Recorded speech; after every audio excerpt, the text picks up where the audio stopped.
గురించి ఏమంటారో మీరు కామెంట్ బాక్స్ రూపంలో కామెంట్ చేయండి. ఇక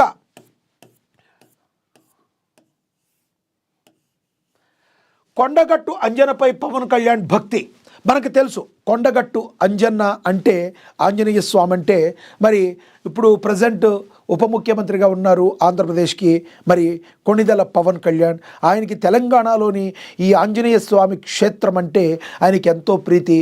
గతంలో ఆయన ప్రజారాజ్యం పార్టీ టైంలో మరి ఒక సభలో రోడ్ షోలో ఆయన మాట్లాడుతున్నప్పుడు హైపర్ లైన్స్ ఏవైతే ఉన్నాయో ఆయన నెత్తికి తాకడం జరిగింది. ఆ టైంలో ఆ అంజన్నే నన్ను కాపాడానని ఎన్నోసార్లు మరి పవన్ కళ్యాణ్ గారు చెప్పడం జరిగింది. ఆయనకి ఎప్పుడు స్పెషల్ మరి కొండగట్టు అంజన్న రుణం నేను ఎప్పుడు తీర్చుకుంటాను, ఆలయ అభివృద్ధికి నేను తోడ్పడి ఉంటానని ఎన్నికల ముందు ఆయన మరి చెప్పడం జరిగింది. మరి చెప్పిన తర్వాత మరి అన్నమాట నిలబెట్టుకునే విధంగా మరి పవన్ కళ్యాణ్ తన భక్తిని చాటుకున్నట్లుగా టీటీడీ నుంచి 30 కోట్ల నిధులు మంజూరు చేసినట్టుగా మనకి తెలుస్తుంది. దీనిలో ఇది మాత్రం పవన్ కళ్యాణ్ చాలా కీలక పాత్ర పోషించారు. తిరుమల తిరుపతి దేవస్థానం నుంచి 30 కోట్ల నిధులతో అంజన్న క్షేత్ర ఆలయానికి అభివృద్ధికి బాటలు వేస్తున్నారు. మరి పవన్ కళ్యాణ్ తన అన్న మాటను నిలబెట్టుకుంటున్నారు. మరి చాలా గ్రేట్. ఒకసారి చదువుదాం. టీటీడీ నుంచి 30 కోట్ల నిధులు మంజూరు, మొక్కు తీర్చుకున్న డిప్యూటీ సీఎం వారాహి సాక్షిగా ఇచ్చిన మాట నిలబెట్టుకున్నారు జనసేనాని. అంజన్న చెంత భక్తుల కోసం అత్యాధునిక వసతులు. ఆంధ్రప్రదేశ్ ఉప ముఖ్యమంత్రి పవన్ కళ్యాణ్ తనకిష్టమైన దైవమైన కొండగట్టు అంజన్నపై ఉన్న భక్తిని చాటుకున్నారు. రాజకీయ ప్రస్థానంలో తన వెన్నంటే ఉండి విజయాలను చేకూర్చిన ఆ క్షేత్ర అభివృద్ధి కోసం ఆయన ప్రత్యేక చొరవ తీసుకున్నారు. తన సిఫార్సు మేరకు తిరుమల తిరుపతి దేవస్థానం నుండి ఏకంగా 30 కోట్ల రూపాయల భారీ నిధులను మంజూరు చేయించడంలో ఆయన కీలక పాత్ర పోషించారని కూడా ఇక ప్రచురించారు.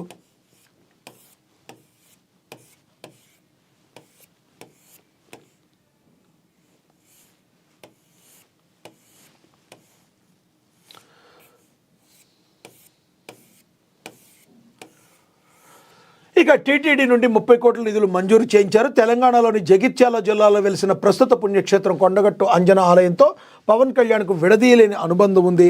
రాజకీయాల్లో కీలక నిర్ణయాలు తీసుకునే ముందు లేదా ఏదైనా మహత్కార్యాన్ని ప్రారంభించే ముందు పవన్ కళ్యాణ్ ఈ ఆలయాన్ని సందర్శించే ఆనవాయితీగా వస్తుంది. గతంలో ప్రజారాజ్యం పార్టీ స్థాపన సమయంలోనూ అనంతరం జనసేన పార్టీ ఆవిర్భావ వేళ కూడా ఆయన ఇక్కడే ప్రత్యేక పూజలు చేపట్టారు. ముఖ్యంగా ఏపీలో సంచలనం సృష్టించిన వారాహి యాత్రకు శ్రీకారం కూడా మరి ఇక్కడే ముందు చుట్టారు. వారాహి వాహనాన్ని కొండగట్టులోని శాస్త్రోక్తంగా పూజలు చేయించి ఎన్నికల రణక్షేత్రంలో అడుగుపెట్టారు.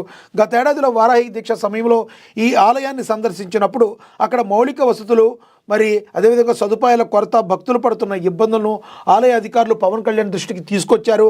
రాష్ట్ర విభజన తర్వాత కూడా తెలుగు రాష్ట్రాల మధ్య ఉన్న ఆధ్యాత్మిక బంధాన్ని గౌరవిస్తూ ఈ క్షేత్రాన్ని అభివృద్ధి చేయాలని ఆయన నిశ్చయించుకున్నారు. ఆంధ్రప్రదేశ్లోని కూటమి ప్రభుత్వం అధికారంలోకి వచ్చి తాను ఉప ముఖ్యమంత్రిగా బాధ్యతలు చేపట్టిన తర్వాత ఆ మాటను నిలబెట్టుకున్నారు.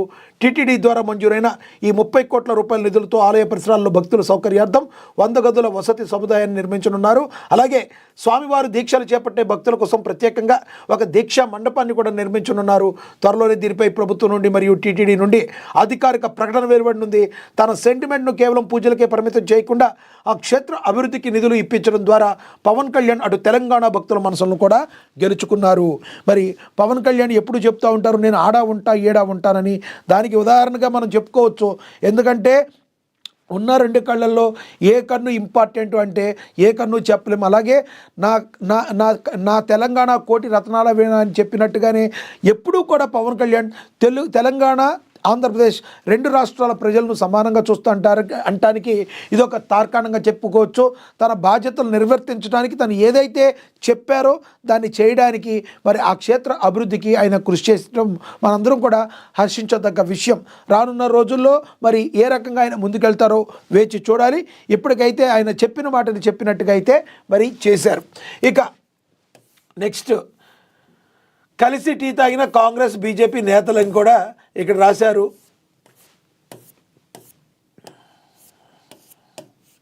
ఇక 23 నుంచి బడులకు క్రిస్మస్ సెలవులు షెడ్యూల్ విడుదల చేశారు. తెలంగాణ రాష్ట్ర వ్యాప్తంగా అన్ని ప్రభుత్వ ప్రైవేట్ పాఠశాలకు క్రిస్మస్ షెడ్యూల్ సెలవులను అయితే విడుదల చేశారు. పిల్లలందరూ కూడా డిసెంబర్ జనవరి వచ్చిందంటే హాలిడేస్ మూడ్లోకి వెళ్ళిపోతూ ఉంటారు. క్రిస్మస్, ఆ తర్వాత సంక్రాంతి సెలవులు పిల్లలకి. ఆ తర్వాత ఉన్నట్టుండి మరి ఎగ్జామ్స్ వస్తాయి. ఆ తర్వాత ఈ సెలవుల్లో మరి అందరికీ తెలుసు ఎక్కువ హోంవర్క్స్ ఇచ్చే స్కూల్స్ కూడా ఉంటాయి.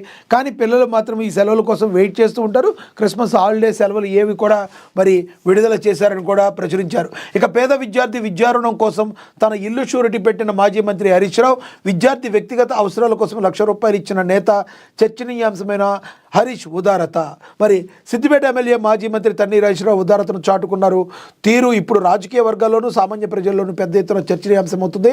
పేద విద్యార్థుల చదువు కోసం రాజకీయ నాయకులు సాయం చేయడం చూస్తుంటాం.